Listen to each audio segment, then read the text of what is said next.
성경 말씀 갈라디아서 5장 22절과 23절 같이 봉독합니다. 갈라디아서 5장 22절과 23절입니다.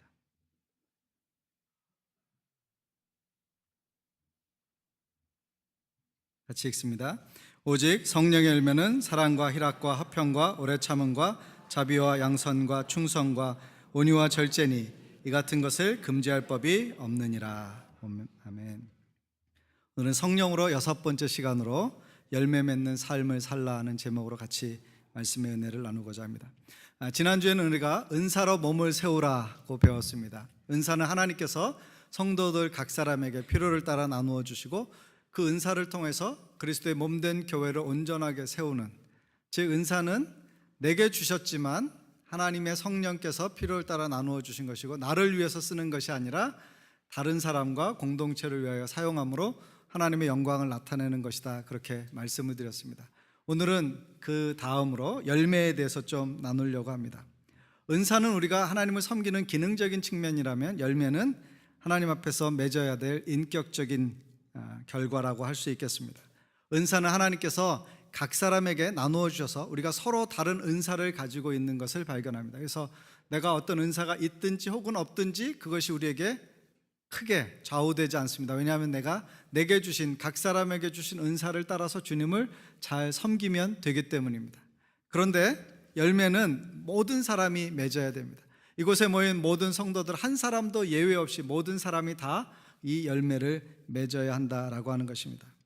은사는 성령의 뜻에 따라 주어지지만 열매는 모든 성도가 필수적으로 맺어야 한다라고 하는 것입니다. 은사는 때때로 중단될 수도 있고요, 혹은 잘못 사용되어질 수도 있습니다. 그러나 성령의 열매는 항상 거룩하고 아름다운 것이며 또 결코 사단이 모방할 수 없는 것입니다. 저 여러분의 생애 가운데서 하나님께서 아름다운 열매를 풍성하게 맺게 하시는 복된 생애가 되시기를 주님의 이름으로 기원합니다. 오늘 첫 번째 나눌 메시지는 우리가 성령으로 열매 맺어야 합니다라는 것입니다. 사람들은 마치 꽃을 바라보는 것처럼 삽니다. 그래서 사시사철 아름다운 꽃들이 보일 때 사람들은 마음을 빼앗기기도 합니다. 마치 물론 꽃은 아름다운 것이지만 말씀드리려고 하는 것은 꽃은 마치 세상에서 우리가 보여지는 외형적인 기쁨, 즐거움 혹은 세상적인 성공과 성취에 매이는 것을 말합니다. 그런데 하나님은 그 꽃보다 그 안에 들어있는, 숨겨져 있는, 그리고 나중에 맺게 되어진 열매를 기대하신다는 것입니다. 꽃은 마르고 풀은 시들지만 그러나 하나님의 열매는 우리 안에서 인격적으로 맺게 되어질 때 그것은 오랫동안 하나님 앞에 영광을 돌리는 것이 되어진다는 것입니다. 저와 여러분이 그리스도를 믿기 전과 오늘을 비교해 보았을 때 어떤 변화를 우리가 인식하고 있고 또 말할 수 있는가 잘 생각해 보실 수 있기를 바랍니다. 혹은 그렇게 멀리까지 가지 않더라도 주님을 따르던 작년과 2012년과 2013년도를 비교할 때 내 안에서, 삶에서, 인격적인 면에서 어떤 부분에서 더 많이 발전하였는가, 변화되어졌는가, 성숙해졌는가를 생각해 볼 수 있기를 바랍니다. 더 나아가서는 우리의 매일의 삶이 조금씩 더 주님 앞에서 주님을 닮아 변화되어질 수 있기를 바라고, 그리고 그 안에서 우리가 하나님 앞에 정말로 전인적인 성숙함을 경험하는 그런 그리스도인들이 될 수 있기를 바라는 것입니다. 잘 생각해 보십시오. 우리가 정말로 변화를 원하고 있는가, 변화하기를 갈망하고 있는가, 자기의 부족함과 연약함을 생각하면서 변화해야 될 영역이 있다는 것을 인식하고 있는가, 이런 부분들이 저와 여러분에게 오늘 생각되어지는 주제일 수 있기를 바랍니다. 우리가 성령 안에 있으면 성령의 열매를 맺게 되어집니다. 오늘 본문의 시작이 성령의 열매는 이라고 시작했어요. 성령은 열매를 맺는다라고 하는 것입니다. 근데 우리가 성령의 열매를 맺지 못할 때 어떤 일이 일어나는가? 우리 안에 있는 싸움에 져서 우리가 육신의 열매를 맺게 되어집니다. 갈라디아서 5장 16절과 17절에는 우리 안에 싸움이 있다는 것을 말해주고 있습니다. 한번 같이 읽을까요? 시작. 내가 이르노니 너희는 성령을 따라 행하라. 그리하면 육체의 욕심을 이루지 아니하리라. 육체의 소욕은 성령을 거스르고 성령은 육체를 거스르나니 이 둘이 서로 대적함으로 너희가 원하는 것을 하지 못하게 하려 함이니라. 성령과 육체가 우리 안에서 내면의 갈등과 영적인 싸움을 하고 있다는 것입니다. 그래서 우리가 성령을 따라 행하며 성령의 열매를 맺지 않으면 필연적으로 우리는 육체의 열매를 거두는, 육신을 따라 살아가는 사람이 된다라고 하는 것입니다. 그런데 로마서 8장에 보면 육신에 있는 자들은 하나님을 기쁘게 할 수 없고, 또 육신의 생각은 하나님과 원수가 되는 것이고 그것은 악한 것이다, 그렇게 말하고 있습니다. 왜냐하면 육신의 열매는 현저하게 우리가 정말로 원치 않는 것들을 열매 맺게 되기 때문입니다. 갈라디아서 5장 19절부터 21절, 오늘 우리가 함께 읽은 본문 바로 앞에 있는 본문을 같이 한번 읽어보겠습니다. 시작. 육체의 일은 분명하니 곧 음행과 더러운 것과 호색과 우상숭배와 주술과 원수 맺는 것과 분쟁과 시기와 분냉과 당짓는 것과 분열함과 이단과 투기와 술취함과 방탕함과 또 그와 같은 것들이라. 전에 너희에게 경계한 것 같이 경계하노니 이런 일을 하는 자들은 하나님의 나라를 유업으로 받지 못할 것이니라. 여기 15개의 죄의 목록을 바울이 길게 기록해 놓았습니다. 어떤 것이든지 만일 우리의 삶에 그런 요소가 있다면 우리는 그것을 제하여 버려야 할 것입니다. 그렇지 않으면 우리가 거룩함과 정결함으로 하나님 앞에 은혜의 자리로 나아가지 못하게 될 것입니다. 그런데 성경은 우리에게 뭘 말해주냐면 성령의 열매를 맺지 못하면 필연적으로 우리는 뭐 하고 있느냐, 중간지대에 머물러 사는 것이 아니라 반드시 육신을 따라 행함으로 육체의 열매를 맺고 사는 사람이 된다라고 하는 것입니다. 그렇기 때문에 우리는 날마다 우리 자신을 그리스도의 십자가 앞에 굴복시키고 하나님 앞에서 성령의 열매를 맺는 사람이 되어야 됩니다. 갈라디아서 5장 24절은 이렇게 기록되어 있습니다. 같이 읽을까요? 그리스도 예수의 사람들은 육체와 함께 그 정욕과 탐심을 십자가에 못 박았느니라. 여러분, 못 박혔느니라가 아니고요, 못 박았느니라예요. 누가 못 박아요?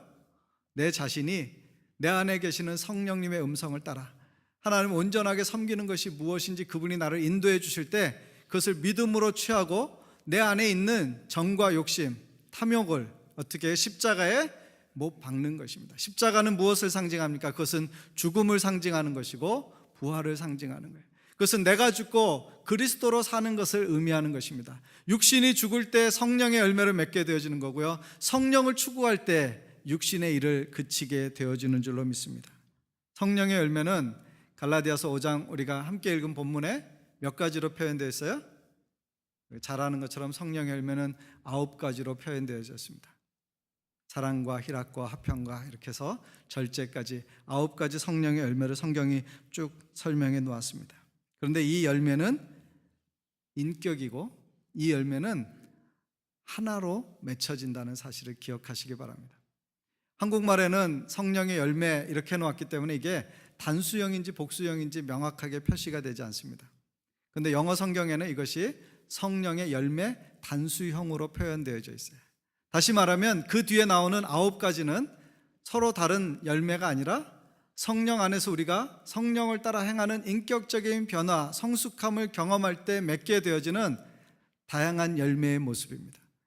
우리가 나는 사랑의 열매는 있는데 오래 참음의 열매는 없어, 나는 화평케 하는데 절제의 열매는 없어, 이렇게 말할 수 없다라고 하는 것입니다.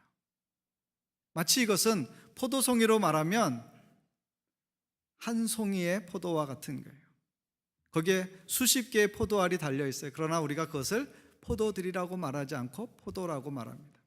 그런 것처럼 이 성령의 열매는 하나의 열매로서 우리의 삶에 여러 개의 요소로서 영적인 열매들을 거두게 하는 그런 모양을 가지고 있다라고 하는 것입니다. 한 분이신 성령이 내 안에 임재하셔서 내게 말씀하여 주시고 나를 통해서 인격적인 성숙을 경험하게 될 때 내가 사랑도 하게 되고 희락도 경험하고 화평케 하기도 하고 온유하고 충성하고 절제하는 모든 영역의 열매가 내 삶에서 맺히게 되어진다는 것입니다.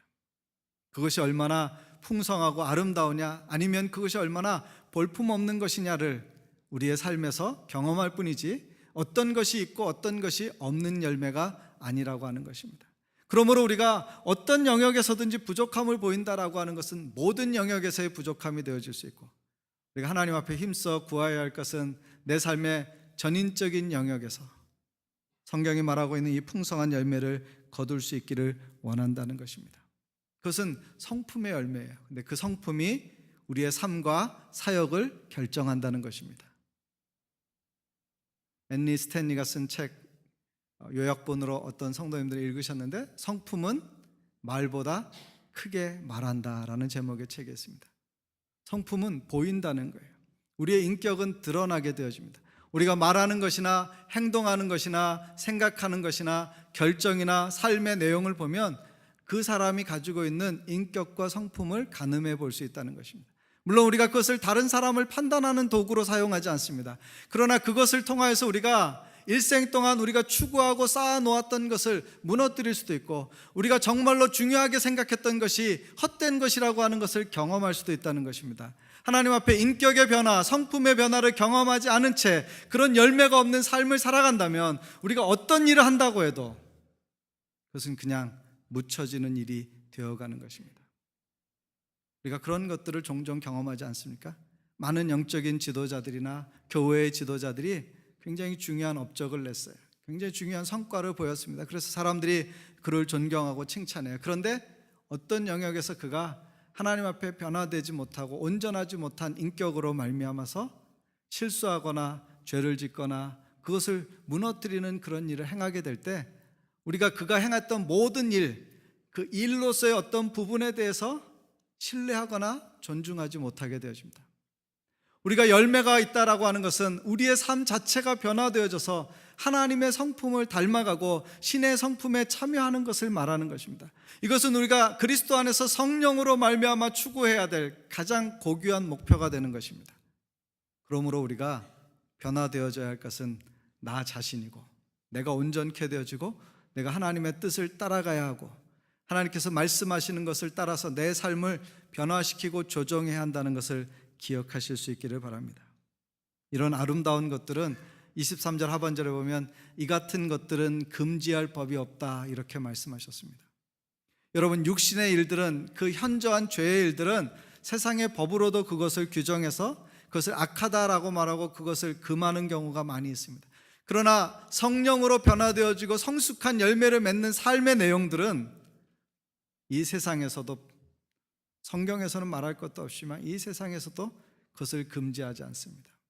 사랑하고 화평케 하고 충성하고 온유하고 절제하는 것은 하나님이 우리를 통해서 맺으시는 열매이며 세상 가운데 하나님을 기쁘시게 하는 일이기 때문에 그것은 하나님께 온전한 영광을 돌리는 그러한 것으로서 어떤 것도 그것을 금하지 않는다는 것을 우리가 생각할 때 우리는 풍성한 열매로 하나님을 기쁘게 섬기는 사람이 되어야 할 줄로 믿습니다.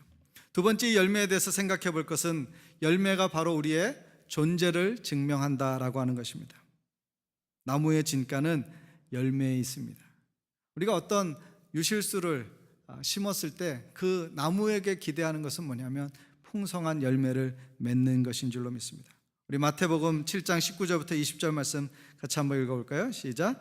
아름다운 열매를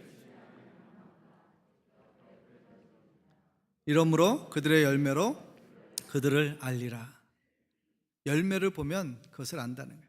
열매를 보아서 그 나무가 어떤 나무인지도 알 뿐만 아니라 열매를 보면 그 나무가 좋은 나무인지 나쁜 나무인지 알게 되어진다는 거예요.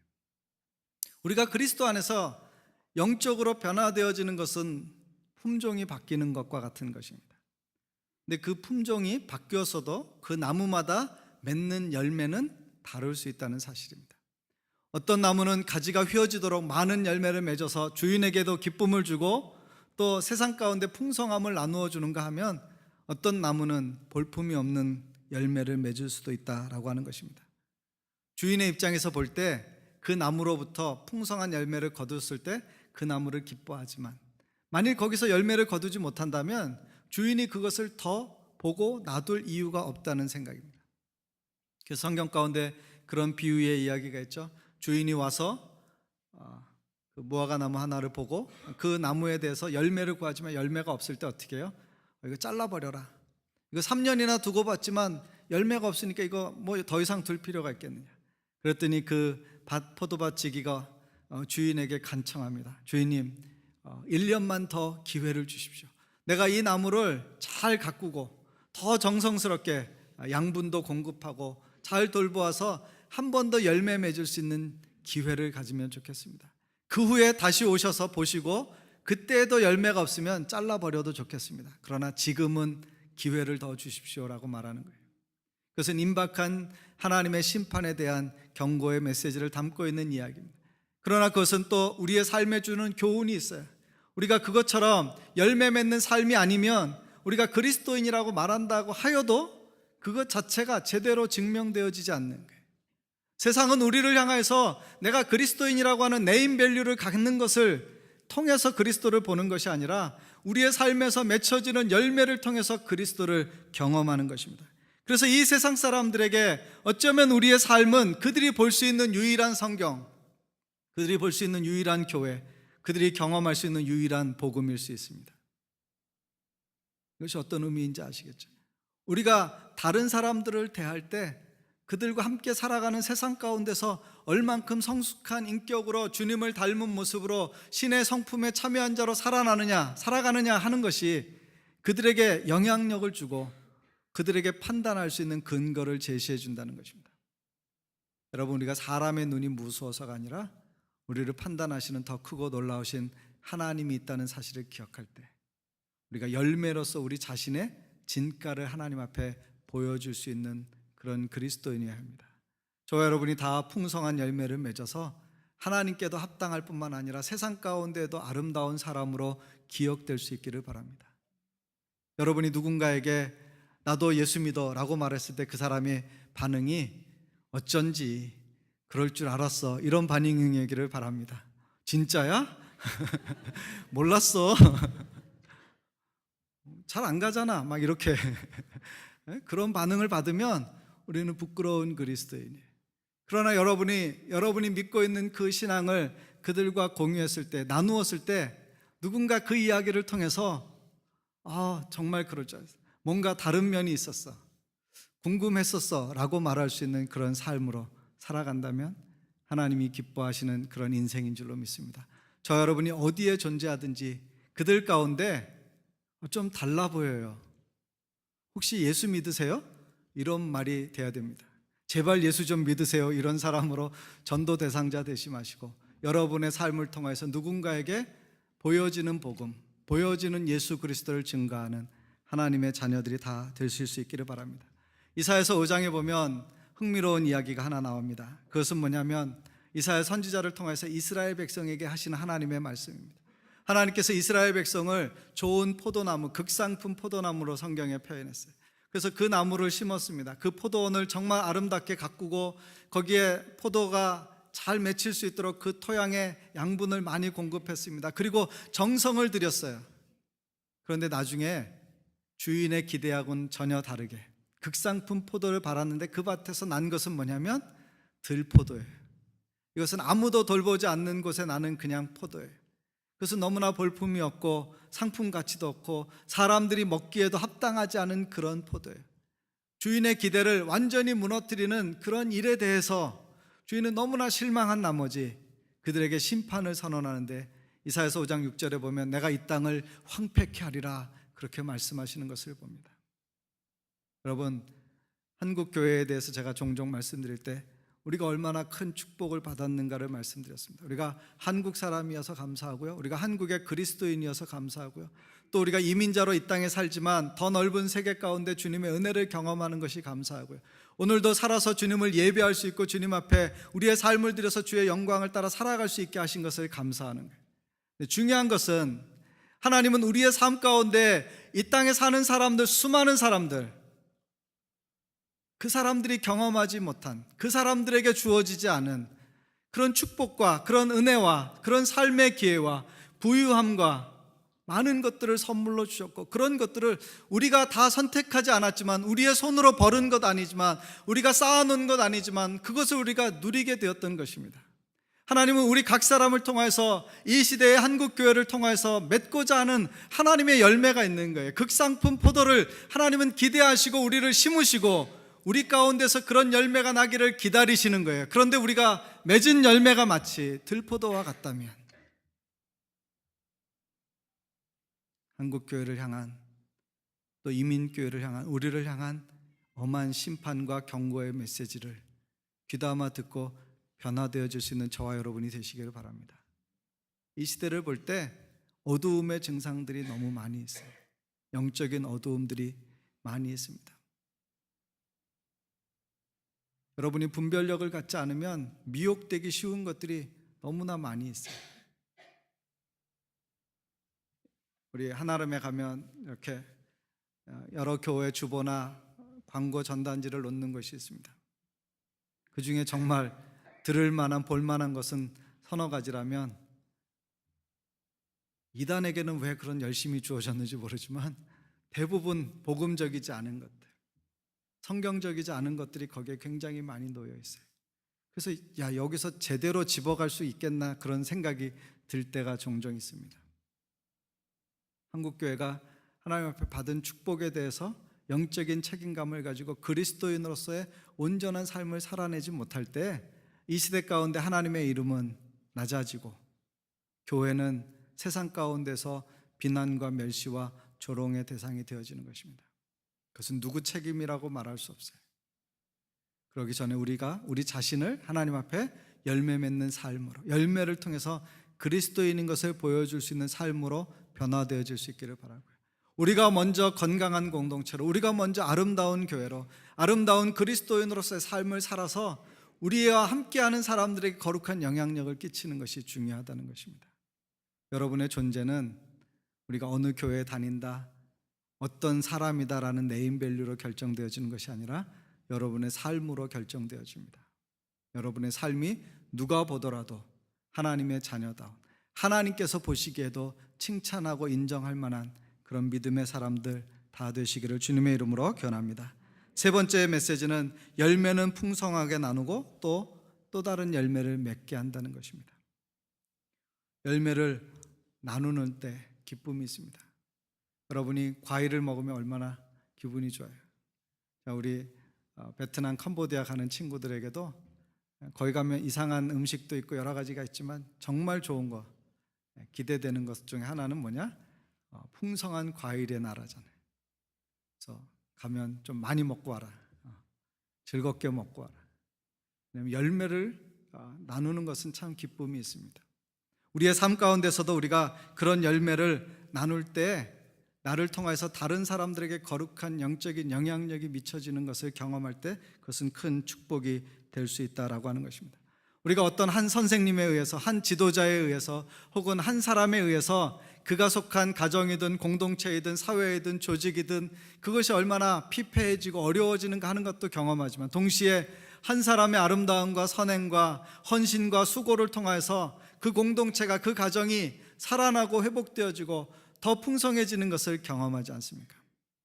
열매를 나누는 것은 모든 사람에게 기쁨이 되는 것입니다. 저 여러분이 좋은 열매를 맺어서 또 다른 사람들에게 기쁨을 주는 그런 그리스도인들이 되실 수 있기를 바랍니다. 요한복음 15장 5절 말씀 같이 한번 읽어보겠습니다. 시작. 나는 포도나무요 너희는 가지라.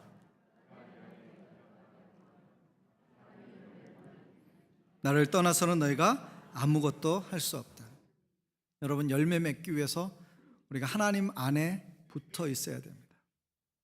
가지 안에 붙어 있지 않은, 나무에 붙어 있지 않은 가지는 열매를 맺을 수 없다라고 하는 것입니다. 우리가 그리스도 안에 있을 때 열매 맺을 수 있습니다. 우리가 성령을 따라 행할 때 열매 맺을 수 있어요. 그리고 그 열매는 다른 사람들을 크게 기쁘게 한다는 것입니다. 뿐만 아니라 열매 안에는 중요한 비밀이 숨어 있는데 그 안에는 생명의 씨앗이 들어있다는 것입니다.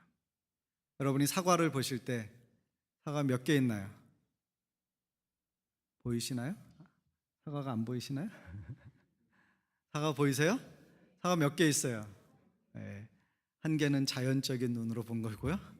네, 우리가 영적인 안목으로 보면 엄청난 사과가 있는 거예요. 왜냐하면 이 하나의 사과로부터 생명력이 나누어질 때 또 다른 사과가 있고 또 다른 사과를 낳을 수 있기 때문입니다. 우리가 그리스도 안에서 옆에 있는 분은 한 사람일지 모릅니다. 그 사람은 결코 한 사람이 아닙니다. 그 사람이 끼치는 영향력과 그 사람을 통해서 생명의 번식이 이루어질 때 그것을 통해서 하나님께서 얼마나 풍성한 열매를 맺게 하실지 모르기 때문입니다. 우리가 봄철이 되면은 꽃가루 알러지에 힘드신 분도 있지만 지천에 널린 게 민들레예요. 혹시 민들레를 퍼뜨리기 위해서 수고하신 분 계세요? 민들레 심느라고 고생하신 분 있어요? 그렇게 몸에 좋다고 해서 엄청나게 캐도 내년 되면 여지없이 온 들판을 덮어버리는 이유는 뭘까요? 그 안에 생명력이 번식하고 있기 때문입니다. 그것이 나고 죽는 것 같지만, 그래서 그것이 끝나고 나면 보이지 않아서 아무것도 없는 것 같지만, 해가 바뀌면 여지없이 다시 뿌리를 내리고 싹이 났고 그 다음에 꽃을 피웁니다. 그래서 우리가 또 발견하게 되는, 여기 민들레가 있구나. 여러분, 그리스도인들을 하나님께서 이 땅 가운데 심으셨습니다. 생명의 열매로 주시고 생명의 씨앗을 낳도록 심으셨어요. 근데 만일 우리가 열매가 없다면 우리는 우리 세대에만 그 복음을 경험했을 뿐이지 제대로 된 그리스도인의 삶을 나눈 것이 아닙니다. 하나님께서는 이 어둡고 혼탁한 세상 가운데서 우리가 가슴을 치면서 주여 어떻게 살아야 됩니까? 그렇게 탄식하는 사람들로만 우리를 삼으신 것이 아니라 우리를 이 어두운 세상 가운데 작은 빛이지만 빛으로 비출 수 있도록 그리스도의 빛을 비춤받고 세상에 나가서 생명의 빛을 전하는 사람으로 불러주셨다는 것을 기억하실 수 있기를 바랍니다. 저 여러분이 어디에 있든지 그곳에서 빛을 발하시면 이 어두운 세상 가운데 사람들은 생명의 불꽃을 발견하게 될 줄로 믿습니다. 우리가 그런 존재로 각처에서 살아있어야 돼요. 여러분 가정에서 여러분이 그런 불꽃이 되어야 되고, 여러분이 일하는 직장에서, 여러분이 공부하는 학교에서, 여러분이 만나는 사람들에게 어떤 사회 조직이든 어떤 단체이든 어떤 곳에 있든지 여러분이 그리스도인으로서 하나님의 자녀로서 그 생명의 씨앗을 가진 사람으로서 여러분을 통하여서 생명의 씨앗이 이식되어져서 또 다른 사람의 심령 가운데 그 생명이 전파되어질 때 하나님이 계획하신 그 모든 일들이 이루어지는 것입니다. 여러분, 예수께서 이 땅에 계실 때 몇 명의 제자를 남기셨어요? 생각해보면 예수님께서 짧게 계시니까 정말 짧고 굵게 하시면서 엄청나게 많은 사람들을 좀 그렇게 하셨으면 좋았을 뻔했다. 한 5천 명 혹은 10,000명, 그 시대에 유대에 있는 사람들에게라도 전부 다 그렇게 했으면 어떨까? 예수님은 12명의 제자에 헌신하셨습니다. 그 중에 한 명은 예수를 배반하고 나중에 마띠아라는 사람으로 채워집니다. 그런데 그 예수님의 제자들은 우리가 생각할 때 다 작고 보잘것없는 사람들이었어요. 아니, 그 사람들을 통해서 무슨 일이 일어날 것인가? 이 세상 가운데 그 12명 가지고 온 세계 가운데 어떤 일이 일어날 것인가? 우리는 의심할지 몰라요. 그러나 우리가 확신하는 것은 우리가 바로 그 일의 결과라고 하는 것입니다. 전승에 의하면 그 12명은 사도 요한을 제외하고는 다 다른 곳에 가서 순교하였습니다. 도마는 남인도까지 갔고요, 또 어떤 사람은 스페인에 가서, 어떤 사람은 북아프리카에서, 어떤 사람은 로마에서 자기의 생명을 다하고 헌신하고 순교했습니다. 그런데 그 순교의 피가 떨어진 곳마다 그것이 마치 생명의 씨앗이 심겨진 것처럼 그곳에 다시 싹이 나고 그곳에 다시 복음의 열매가 맺혀서 교회가 세워지고 그 교회로부터 생명을 가진 사람들이 또 다른 곳에 복음의 역사를 이루어서 그것이 전파되어지고 전파되어져서 그것이 한국에도 오게 되었고요, 여러분이 그 복음을 받는 후손이 될 수 있었던 것입니다. 예수님은 그 일을 지금도 그리스도의 제자된 우리를 통해서 이 땅 가운데 이루시기를 원하십니다. 예수님은 12명의 제자를 위해 헌신하셨지만 지금은 전 세계에 6억 이상의 복음적인 그리스도인이 있어요. 자기 자신을 그리스도의 제자라고 일컫는 저와 여러분과 같은 사람이 6억이나 있습니다. 그러면 12명으로도 로마 세계를 바꿀 수 있었다면, 6억의 그리스도인이라면 어두운 세상 가운데 그리스도의 빛을 비출 수 있는 충분한 힘이 되는 줄로 믿습니다. 문제는 뭐냐? 우리가 빛을 제대로 발휘하지 못하고 우리가 생명을 제대로 나누지 못하고 우리의 가정에서, 우리의 공동체에서 그 생명을 올바르게 이식하지 못하기 때문입니다. 우리가 생명이 있다고 하지만 마치 열매 맺지 못하는 씨앗과 같아서 우리 혼자는 존재하지만 그 다음을 낳을 수 없는 부족함을 가지고 있기 때문에 하나님의 일은 세상 가운데서 더디게 여겨지는 것 같습니다. 사랑하는 성도 여러분, 우리는 꼭 열매 맺어야 됩니다. 우리는 꼭 성령으로 열매 맺고 성령으로 우리 자신이 하나님의 자녀인 것과 그리스도의 제자인 것을 입증할 수 있어야 되고, 성령을 통해서 또 다른 곳에 생명의 씨앗을 나눌 수 있어야 합니다. 바울은 빌립보서 4장 1절에서 이 빌립보 교회의 편지를 쓰면서 이렇게 말하는 것을 우리가 읽습니다. 같이 한번 읽어볼까요? 시작. 그러므로 나의 사랑하고 사모하는 형제들, 나의 기쁨이요 면류관인 사랑하는 자들아, 이와 같이 주 안에 서라. 빌립보 교회를 부르는데 사랑하는 성도들이여, 이렇게 한마디만 해도 될 걸 뭐라고 불렀어요? 나의 사랑하고 사모하는 형제들, 기쁨이요 면류관인 사랑하는 자들아. 이렇게 쓴 이유는 뭘까요? 바울의 그 간절함, 그들을 향한 큰 사랑의 마음을 읽을 수 있는 거예요. 그냥 한 번만 사랑해 라고 말할 수 있지만 너무나 큰 사랑을 가지고 있었기 때문에 사랑하고 사랑하고 또 사랑하고 사랑한다 사랑한다 그렇게 말해주는 것입니다. 그래서 그가 동원할 수 있는 모든 가장 아름다운 단어를 통해서 그것을 표현하고 있는 거예요. 왜 그럴까요? 바로 그들이 바울의 생애를 들여 헌신한 것의 아름다운 열매이기 때문입니다. 성령의 열매, 인격의 변화, 생명의 씨앗은 나로부터 시작되어서 누구를 통해서 나타나요? 내 옆에 있는 사람들이 변화되어지는 것을 통해서 드러난다는 거예요. 내가 있는 곳에 나와 함께하는 사람, 나를 만나는 사람, 나랑 관계하는 사람들이 그리스도를 닮아가는 모습으로 변화되어지는 것을 보는 것이 나의 기쁨이 된다는 것을 바울은 인식하고 있었기 때문에 그 빌립보 교회가 그리스도 안에서 그렇게 세워져 가고 아름다운 교회가 되고, 그들을 통해서 바울의 선교사에게 지속적인 지원도 하고 에바브로디도를 통해서 격려도 하고 바울이 옥에 갇혔을 때 기도하게 하고, 그들이 그런 복음의 역사를 계속적으로 이루어내는 것을 보면서 바울은 뭘 말하고 있냐면 여러분이 바로 나의 열매입니다, 그렇게 말하는 거예요. 그렇기 때문에 그들을 그냥 부를 때 아주 무덤덤하게 사랑하는 형제들이여 이렇게 말할 수 없었던 거예요. 왜냐하면 그들이야말로 내가 생명을 들여서 헌신함으로 하나님 앞에 맺은 아름다운 열매이기 때문입니다. 그래서 그는 마치 목이 메인 사람처럼 그렇게 6번이나 그들을 서로 다른 호칭으로 부르면서 사랑의 마음을 표현하는 것입니다. 데살로니가전서 2장 19절에 바울이 이렇게 말합니다. 같이 읽겠습니다. 시작. 우리의 소망이나 기쁨이나 자랑의 면류관이 무엇이냐? 그가 강림하실 때 우리 주 예수 앞에 너희가 아니냐? 너희는 우리의 영광이요 기쁨이니라. 바울이 그 성도들 향해서 편지를 쓸 때 내가 복음을 위하여 수고하고 너희를 위하여 헌신한 모든 것이 너희 안에서 이렇게 아름답게 열매 맺으니 너무나 감사하다. 하나님이 내게 물으실 때 바울아 내가 이 땅 가운데서 어떤 열매를 거두었느냐라고 말할 때 여러분이 나의 열매고 나의 영광이고 내게 주신 하나님의 면류관입니다, 그렇게 고백하는 거예요. 저와 여러분이 삶을 통해서 그런 열매를 하나님 앞에 드릴 뿐만 아니라 세상 가운데 생명 있는 자로 살아가실 수 있기를 바랍니다. 옆에 있는 사람은 누구예요? 당신은 나의 열매입니다 라고 말할 수 있어야 돼요. 그냥 아무것도 하지 않고 어느 날 문득 쳐다보면서 당신은 나의 열매입니다 이렇게 말하면 그 열매가 기분이 나쁠 수도 있어요. 그러니까 여러분 어떻게 하셔야 돼요? 그리스도의 사랑으로 성령의 열매를 그의 삶 가운데 맺도록 여러분이 그들을 위하여 수고하고 헌신하셔야 됩니다. 여러분 열매가 그냥 맺혀요? 농부가 그냥 어느 날 휙 뿌렸더니 거기서 자라서 30배, 60배, 100배가 됩니까?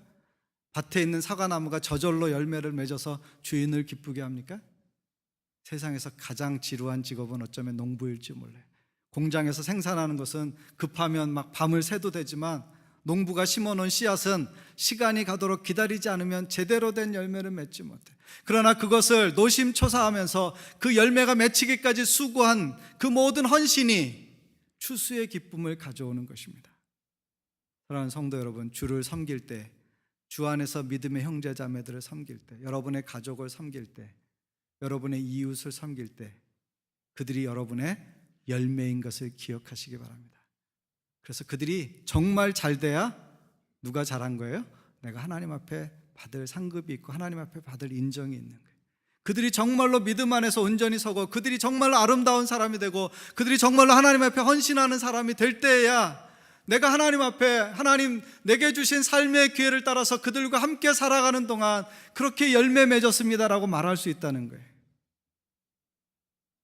선한 열매, 아름다운 열매, 풍성한 열매를 맺는 저와 여러분의 인생이 되실 수 있기를 바랍니다. 열매 맺는 삶 꼭 이루어야 할 그리스도인의 과제입니다. 그것을 함께 성취하는 저와 여러분이 되시기를 주님의 이름으로 권합니다. 같이 기도하겠습니다. 이 시간 함께 기도하실 때 하나님, 우리가 열매 맺는 삶을 살게 해주십시오. 우리의 인생 가운데 성령의 열매를 풍성하게 맺게 해주십시오. 열매로 우리가 살아있는 그리스도인, 생명력 있는 그리스도인임을 증명하게 해주십시오. 우리가 열매 맺어서 또 다른 열매를 맺고 생명을 나누는 그런 하나님의 자녀들 되게 해주십시오. 그런 그리스도인으로 이 땅을 살아가게 해주십시오. 우리와 함께하는 우리의 가족이, 우리 공동체에 있는 식구들이, 우리와 함께 이 시대 이곳에서 살아가는 사람들이 우리의 열매가 될 수 있게 해주십시오. 우리가 수고하고 헌신하여 하나님의 뜻을 온전히 따르고 하나님 안에서 변화되어져서 그러한 일을 이루는 하나님의 사람들 다 되게 하여 주옵소서. 그렇게 합심해서 기도하겠습니다. 자비하신 아버지 감사합니다. 이 아침에 우리가 다시 한번 주의 말씀으로 도전을 받습니다. 하나님, 우리가 성령의 사람으로 성령의 충만함을 입고 성령을 따라 열매 맺기를 원합니다. 성령의 아름다운 열매들을 풍성하게 맺는 우리 모든 성도들이 되게 하여 주시옵소서. 아버지 하나님, 열매 없어서 아버지 하나님 비참한 지경에 이르고 황폐케 되어지는 하나님의 심판을 받는, 징계를 받는 어리석은 자가 되지 않게 해주시고, 하나님 열매 맺어 생명력 있는 그리스도인으로 하나님의 자녀로 살아갈 수 있는 저희들 될 수 있도록 인도하여 주시기를 간절히 바라옵고 원하옵나이다. 아버지 하나님, 우리 각 사람이 열매 맺는 그리스도인 되어 열매를 나누게 하여 주시옵시고, 우리가 생명의 씨앗으로 이식되어 어디에서든지 또 다른 생명을 낳는 하나님의 사람들이 다 되게 하여 주시기를 원합니다. 놀라우신 아버지 하나님, 주께 간구하옵는 것은 아버지 하나님, 우리가 그 씨앗을 가진 자로서 아버지 우리를 통해서 30배, 60배, 100배의 결실이 맺혀지게 하여 주시고 세상을 변화시키는 거룩한 그리스도인들이 다 되게 하여 주시옵소서. 우리가 어디에 있든지 그곳에 그리스도가 함께 하시는 것을, 그리스도의 자녀인 것을, 제자인 것을, 군사인 것을 증거할 수 있도록 하나님 우리를 사용하여 주옵소서. 우리가 서로를 향하여서 아버지 하나님 나의 열매라고 고백할 수 있는 그런 축복된 삶이 아버지 하나님 우리 가정에서, 우리 교회 공동체 안에서 이루어지게 하여 주시옵소서. 함께 수고하고 헌신하고 땀 흘리며 믿음의 경주자로 살아가게 하여 주옵시고 주의 영광을 온전히 추구하는 우리 모두가 되게 하여 주시옵소서.